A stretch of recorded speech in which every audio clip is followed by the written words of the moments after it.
Hello बच्चों, let's read the question. The question says, cotton fibers dipped in the water absorbs water through. There are four options. Option A, endoosmosis. Option B, exoosmosis. Option C, capillarity. Option D, imbibitions. तो हमें बताना है कि जो cotton fibre होता है वो जब वाटर में डिप्ट किया जाता है तो वो वाटर कैसे एब्जॉर्ब करता है। तो सबसे पहले हम इस क्वेश्चन के की कॉन्सेप्ट पर आते हैं। की कॉन्सेप्ट ऑफ दिस क्वेश्चन, तो इस क्वेश्चन का की कॉन्सेप्ट होगा वाटर एब्जॉर्वेशन, वाटर एब्जॉर्वेशन कि वाटर कैसे एब्जॉर्ब किया जाता है। वाटर ऐसे भी हम इसे ऐसे भी बोल सकते हैं, water absorbed bye cotton fibre. Cotton fibre द्वारा वाटर कैसे एब्जॉर्ब किया जाता है। कॉटन फाइबर्स, तो अगर हम सबसे पहली जो प्रोसेस है एंडोऑस्मोसिस, इस पर हम बात करते हैं। ऑप्शन ए की अगर हम बात करते हैं, ऑप्शन ए है endoosmosis. Endoosmosis is the movement of solution. Solution का मूवमेंट है। कैसा मूवमेंट है सॉल्यूशन का? From outside the cell, outside the cell, cell के आउटसाइड से, to the inside of the cell, to the inside of the cell. Outside से कहाँ movement होगा? सेल के इनसाइड मूवमेंट होगा, इनसाइड ऑफ द सेल। तो ये है हमारा ऑप्शन ए, एंडोऑस्मोसिस। और अगर ऑप्शन बी की हम बात करें, ऑप्शन बी है एक्सोऑस्मोसिस। एक्सोऑस्मोसिस क्या है? Exosmosis the movement of solution from, कहाँ से है? Inside of the cell. ठीक इसके अपोजिट होगा ये, इनसाइड ऑफ द सेल,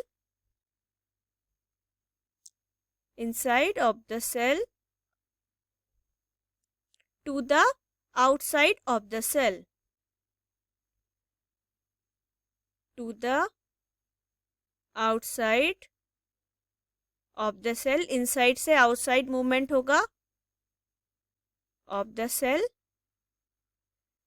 तो ये है exosmosis. Cotton fibre do not contain any solution. तो जो कॉटन फाइबर है वो क्या होता है? हमने यहाँ पे सॉल्यूशन की बात की थी, इसमें सॉल्यूशन का रोल है।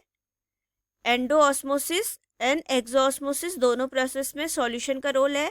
तो जो कॉटन फाइबर होता है वो क्या नहीं करता है? सॉल्यूशन नहीं बनाता है।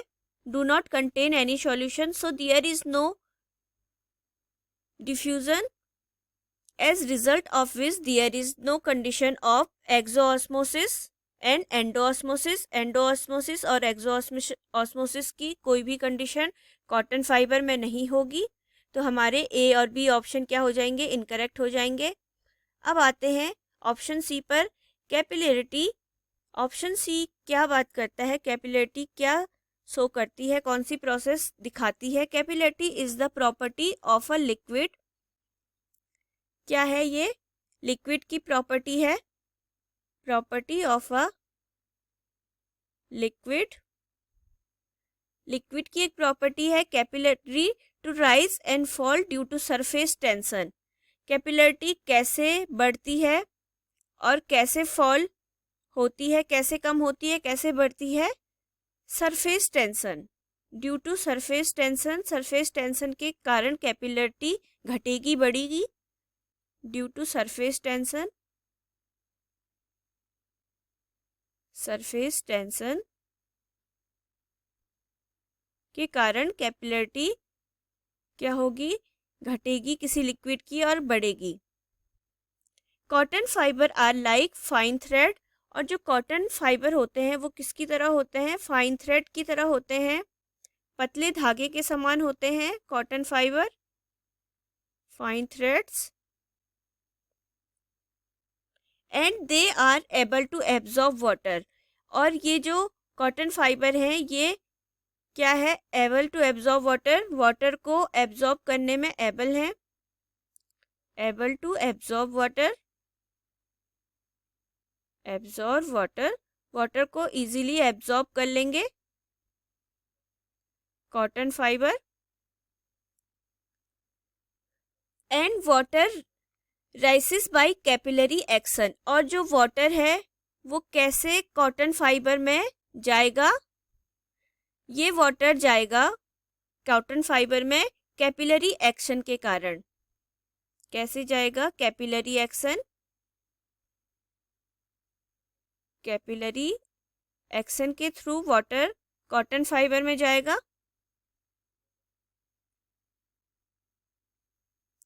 When they are dipped in water, जब हम कॉटन फाइबर को पानी में डुबाएंगे तो कैपिलरी एक्शन के थ्रू वाटर कॉटन फाइबर में चला जाएगा। तो हमारा ऑप्शन सी क्या हो जाएगा? बिल्कुल राइट हो जाएगा। कैपिलरिटी के कारण ही कॉटन फाइबर वाटर को एब्जॉर्ब कर लेती है जैसे ही उसे वाटर में डिप्ड किया जाता है। अगर बात करें ऑप्शन डी की, इम्बिबेशन, तो ये क्या है? Option D, imbibition is the diffusion of the solution. क्या है? Diffusion of the solution, solution का डिफ्यूजन है, diffusion of the solution, solution का डिफ्यूजन है। जब सॉल्यूशन डिफ्यूज हो जाता है,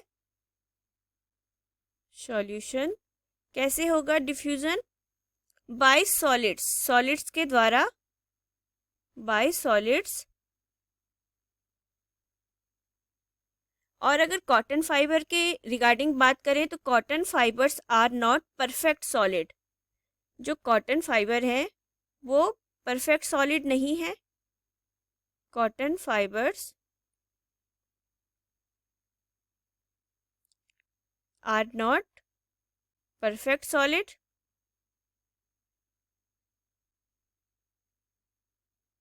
perfect solids. So there is no imbibition. तो जब सॉलिड ही नहीं है कॉटन फाइबर तो उसमें डिफ्यूजन भी नहीं होगा, और डिफ्यूजन की प्रोसेस नहीं होगी। तो हमारा ऑप्शन जो डी है, इम्बिबिशन, ये बिल्कुल इनकरेक्ट हो जाएगा। So the right answer is option C, capillarity. Hope you will understood it well. Best of luck. Thank you.